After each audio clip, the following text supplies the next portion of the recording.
Write a cover letter so that you stand out to search committees. That's what we're learning right now. Hi, everybody. I'm Leigh Hall from teachingacademia.com, and I'm all about giving you the tools you need to navigate academia to make your best impact. Today, we're talking with Jen Del Noro, who's going to use her expertise in being in faculty search committees to talk about how you can write not just a good cover letter, but an outstanding cover letter that will have what it takes to separate you from the pack. So let's go hear her tips. All right, everybody. Thanks so much for joining us. Today, we have Dr. Jen Del Noro with us. Hi, Jen. How are you today? I'm doing well. Thank you. Jen is an assistant professor in the Special Education Language and Literacy Department at the College of New Jersey, and she's going to be sharing with us today something that's really critical, which is how to write a cover letter, and not just a good cover letter, but an excellent cover letter so that you stand out when a committee has to sift through all these applicants. So, Jen, I'm looking forward to hearing what your tips are so that people can write these successful letters. Great. Well, thank you so much.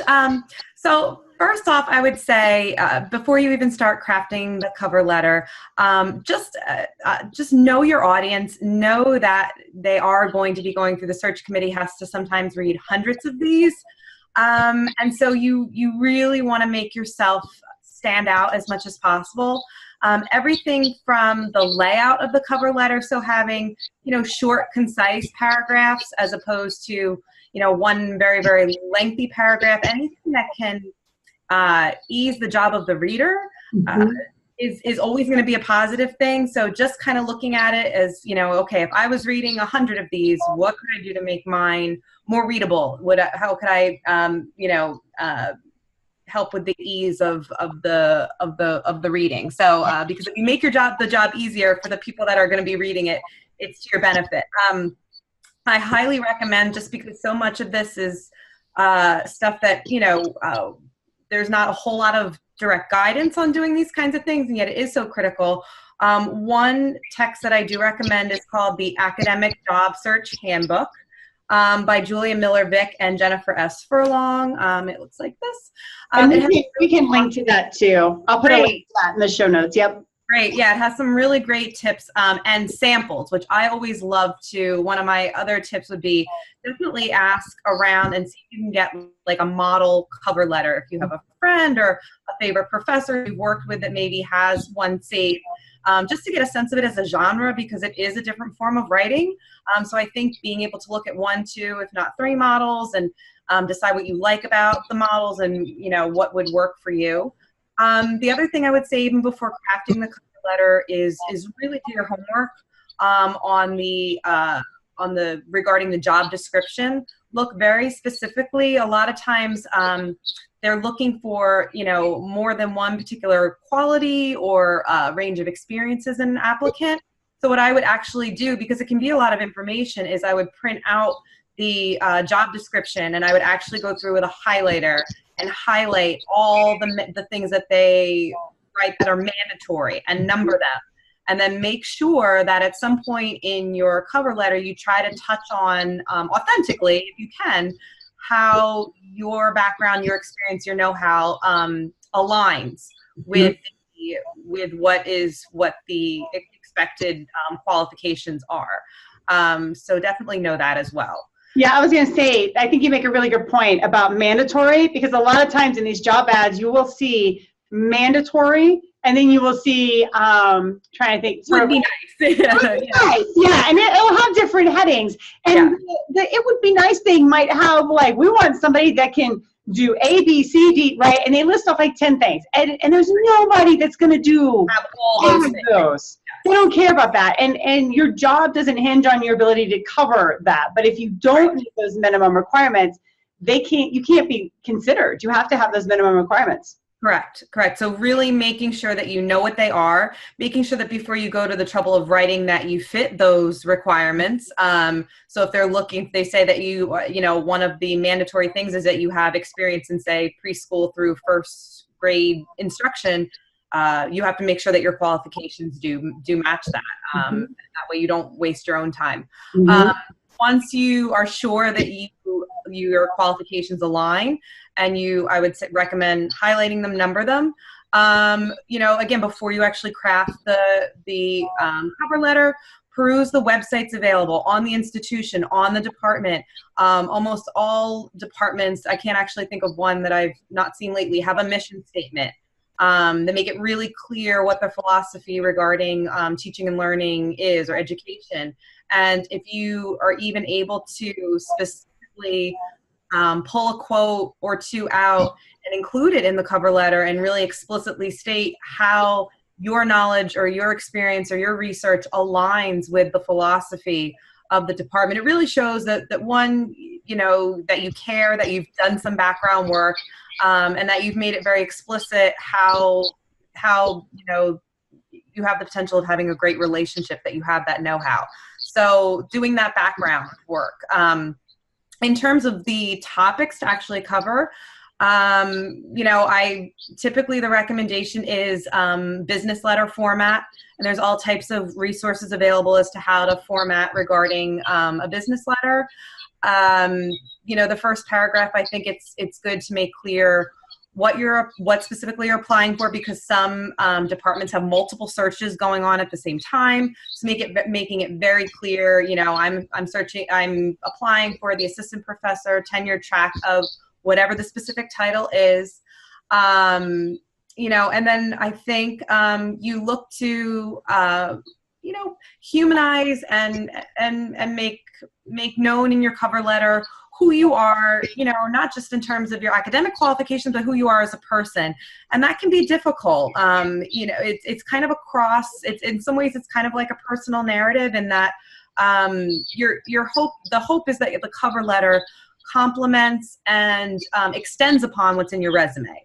And so things like your philosophy regarding teaching and learning, a sentence or two perhaps on how you view that.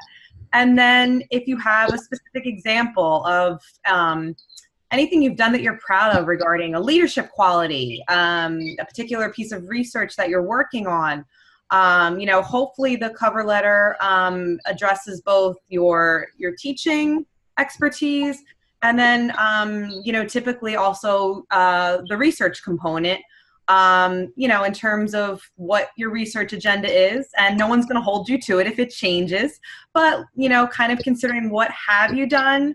And again, it could be in your graduate classes and whatnot, what kind of work you've done, what kind of work you've done with your advisor, small studies, what you're presently engaged in, and then you can also look to the future, what you're hoping to engage in, because I think committees are not only interested in what you're currently doing, but also what you would like to do. In your cover letter, you should specifically communicate, why you, what makes you stand apart. And sometimes this can be hard, especially for people that are not, it kind of feels like bragging a bit sometimes, but really pushing yourself to think about, what do you in essence bring to the conversation that is special, and that will set you apart. And then in the cover letter should also be specifically why them. So why are you applying? So it's not just why you, why are you applying to this particular institution? And again, that's where you can really personalize in your letter, how you feel specifically your credentials align or complement that of the program that you're applying to. The general recommendation, although it's not, I've heard varying things, but for the most part, search committees say they like the cover letters to be about 2 pages in length. I don't know that that's a hard and fast rule, but in my experience, half a page or a page usually isn't enough in terms of communicating who you are, what your background is, what your teaching philosophy is, what your research directions are, and why you and why them are kind of the main thing. So, but more than 2.5 pages, it tends to be a little laborious. Yeah, I was going to say, when I talk to doctoral students, or even if you're applying for an assistant professor position, what I typically say is what you just said right there. And then if you're applying for an associate position or a full position, and you have a longer career, then it's going to need to be longer. But at this stage of the game, yeah. Yeah, absolutely. And then little big things. So it's certainly common for people to be applying to more than one position at a time. And certainly it's okay to, to cut and paste from one cover letter to the next, but just making sure that you're doing so carefully, and that you're proofreading and editing. I can't tell you the amount of times we've come across cover letters where the wrong school is mentioned, or the wrong job title. So just making sure that if you are cutting and pasting to kind of save time, there's nothing wrong with that, but just really editing your cover letter very carefully. It never hurts to read it aloud, to have a trusted advisor or friend take a look at it for you. And really making sure that, not only are you impressing upon the committee why you stand out, but again, taking some time to maybe give some specific examples. So if there's a really awesome lesson that you've done, or, a moment with a colleague, or, anything that's special, that you can take a sentence or two, and that kind of thing really helps cover letters stand out. And I think having a couple of explicit examples woven in means more to the committee than just a bunch of flowery statements. Yeah, some specifics are helpful to get to know you. Like you said before, you're trying to humanize it. Right. So that's one way we can get to know you. Right, absolutely. And I would say those are the main tips Yeah. that I can think of. Oh, and certainly ending by thanking the committee for their time. Sincerely thanking the committee for their time and attention. A lot of people recommend also relisting your recommendation, the names of your recommenders, and also their email and phone numbers. Again, if you're just thinking ease of the reader, yes, that information might be on your resume, but it's the kind of thing, it probably doesn't hurt to have it in another location. I was going to care. And saying something positive. I would welcome the opportunity to discuss this position with you. So really affirming that you really hope that the next step will take place. I think it's also a really nice thing to do as well. Now, let me ask you this. Let's say I'm a graduate student. I've never written a cover letter before. How long should I expect it to take me to write a good quality cover letter? Oh, wow. That's a great question. Because you don't just bang this off. No, this is definitely nothing you can one off in like a half hour to an hour. And certainly I would say, like most things, the first one you write is the hardest. And then after that, you get used to the genre, it becomes a little easier. What I typically like to do in my pre-planning is, again, I would highlight, underline, I would make some notes. So if one of the qualifications were, able to showcase or experience in a leadership role. Mm-hmm. So I was a literacy coach. So I would look to think, okay, well, that's an explicit way that I can discuss, that I can show that I had a leadership role. I was a literacy coach in such and such district, and I performed X, Y, and Z duties. So I would probably make notes as to the main things. I would also take some notes on, specifically what attracts me to that school, and how I think that and what I think in terms of alignment. I would say to at least set aside, for me, I like to write like in blocks of about an hour for this kind of thing. Yeah. And then so set aside the first hour, and I would say just start typing, let it flow. Don't worry too much about grammar, sentence structure, and whatnot.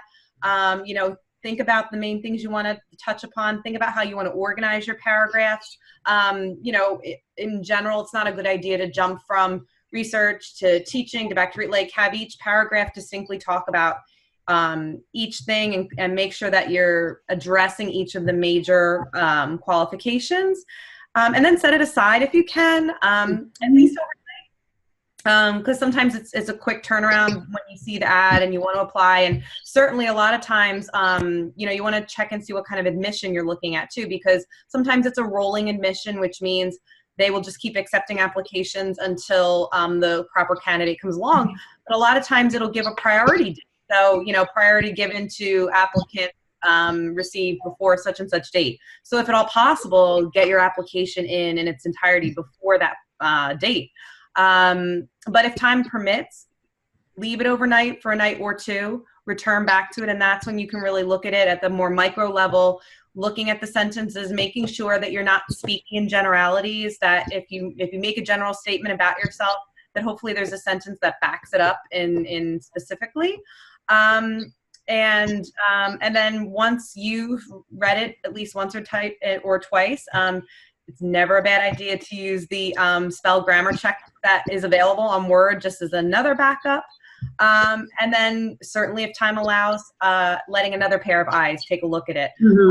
I almost always try to do this because always a silly grammar mistake that I didn't catch is found by a colleague or a friend, or again, a place where I'm speaking in generalities and I don't back it up with anything tangible. And so I think allowing that kind of time, so I try to always do it in 3 stages, where there would be like the planning, outlining stage, the drafting stage where I just think about macro issues and I don't worry so much about grammar and sentence crafting, and then the 3rd stage where there would be the editing, the revising, and then also the conferencing with a trusted peer. Wow, well, that is an incredible wealth of information about how to write a cover letter. So again, we are talking with Dr. Jen Del Noro, and you've got a book. Can you hold that book up again? Yeah. We're going to link to this in the show notes, Academic Job Search Handbook there. So if you want to access that, that's got, like you said, I think some examples of how to do a cover letter. And a resume as well, and interview questions. So it covers the whole thing from beginning to end. Yeah, and so that'll go way beyond what we're able to talk about today. Yeah. In the meantime, if you've got questions about how to write a cover letter, not just a good cover letter, but an outstanding cover letter, go down in the comments. Tell us what you're thinking. Tell us, what questions you have. We're more than happy to continue this conversation to support you in your academic journey and landing that job that you want. So again, Jen, thank you so much for being here. Absolutely, and best of luck to everyone.